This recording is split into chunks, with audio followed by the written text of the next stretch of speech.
অনুরাগের ছোঁয়ার আজকের পর্বে দেখা যায় দীপা সোনারূপাকে কল্পনা করে একা একাই কথা বলছিল। সেই সময় গুন্ডাগুলো আবার এসে দীপার চুলের মুঠি ধরে দীপার লাগেজটা চুরি করার চেষ্টা করলে দীপা তার গালে সাবাটা একটা চড় মারে সেখান থেকে লাগেজ নিয়ে পালিয়ে যায়। পালিয়ে আসার পরে দীপা দেখতে পারে সেখানে একটা বাঙালি রেস্টুরেন্ট আছে, এরা আমাকে নিশ্চয়ই সাহায্য করতে পারবে। কিন্তু ভিতরে এসে দেখতে পারে যে সেটা বন্ধ হয়ে গেছে।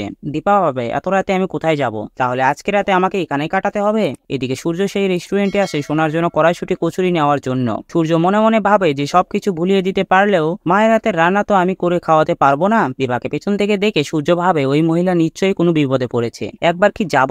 তারপর সূর্য আর সেখানে যায় না। মনে মনে ভাবে দীপা তুমি কোথায় হারিয়ে গেছো, তোমাকে কবে খুঁজে পাবো। পরের দিন সকালবেলা সূর্য যখন একজন বয়স্ক মহিলাকে রাস্তা পার করতে সাহায্য করে, সেই মহিলা সূর্যকে বলে যে তোমার খুব কাছের লোকের সঙ্গে খুব তাড়াতাড়ি তোমার দেখা হবে। এইদিকে সূর্য আবারও যখন সেই বাঙালি রেস্টুরেন্টের সামনে দিয়ে যায়, তখনই সূর্যের গায়ে একটা ফুল পড়ে। সেটা সূর্য ঝাড়া দিয়ে ফেলে দিলে সেটা দীপার গায়ে এসে পড়ে। তখনই দীপার ঘুম ভেঙে যায়। ওয়াচম্যানের কাছে জল চাইলে দীপাকে জল বাবদ 80 টাকা চেয়ে বসলে দীপা বুঝতে পারে তার কাছে কোনো টাকা নেই। এরপরে রাস্তার কলেও যখন জল থাকে না, তখন দীপা বুঝতে পারে তাকে বেঁচে থাকার জন্য কিছু একটা কাজ করতেই তো হবে। সেই সময় একটা অনুষ্ঠান বাড়ির সামনে দুইজন লোক আর একজনকে বকাবকি করছে যে তাদের একজন লোক এখনো আসেনি, তাহলে তাদের পুরো টাকা কে দেবে। দীপা সেখানে এসে বলে আমি কি কোনো কাজ করতে পারি। সেই লোকগুলো সুযোগ বুঝে দীপাকে কাজে লাগিয়ে দেয়। তারপর দীপা সেখান থেকে 500 টাকা রোজগার করে নিজের জন্য একটা নতুন জুতা কিনে। ধারাবাহিকের আগামী পর্বে দেখা যাবে দীপা যখন সেই রেস্টুরেন্টের মালিকের কাছে কোনো কাজ চায়, সেই লোকটা দীপাকে ঘর মোছার কাজ দিলে দীপা বলে বেঁচে থাকার জন্য আমি এই কাজটাই করব। এদিকে সূর্যকে যখন একটা অ্যাওয়ার্ড দেওয়া হয়, সেখানে সূর্যকে যখন তার ওয়াইফের কথা জিজ্ঞেস করা হয়, সেটা শুনে সূর্যের মুখটা খারাপ হয়ে যায়। সোনা মনে মনে ভাবে যে আমি, চারু, বাবা